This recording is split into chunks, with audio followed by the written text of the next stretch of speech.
김행 후보자의 주행랑, 행방불명 후폭풍이 계속되고 있습니다. 청문회 때 모든 걸 밝히겠다 말해놓고 자료는 제출하지도 않고 추가 검증 보도들에 대해 뒤에 숨어 해명만 늘어놓고 있습니다.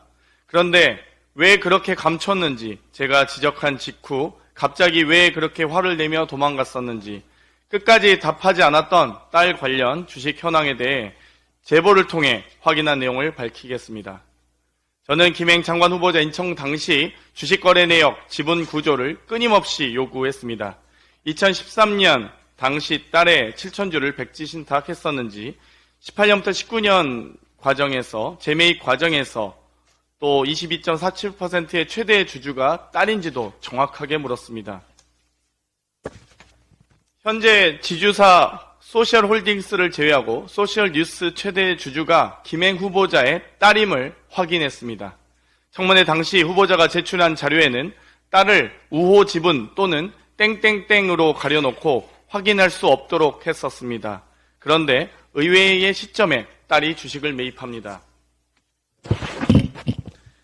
김행 후보자가 소셜뉴스 공동창업자에게 경영권을 인수받을 때 공동창업자와 가족이 갖고 있던 주식 약 3만 주를 김행 후보자가 약 3억 원에 인수하기로 약정서를 작성합니다.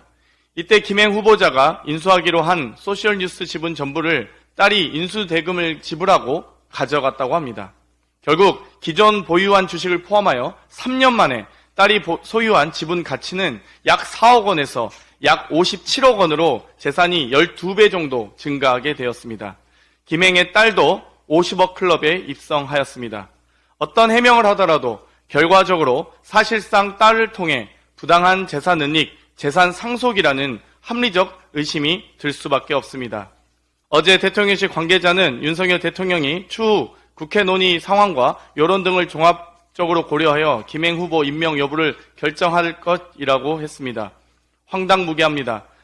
제대로 자료도 제출도 못하고 인청도 채 끝내지 못했는데 아직도 고려할 게 남았습니까? 국회는 이미 김행 후보자가 사퇴한 것으로 간주하고 있습니다. 윤석열 대통령은 국민의힘 패배 시에 김행 후보 임명 여부가 아니라 전면 개각 여부를 결정해야 할 것입니다. 윤석열 대통령의 국회와 민심을 고려한 첫 결정을 기대하겠습니다. 이상입니다.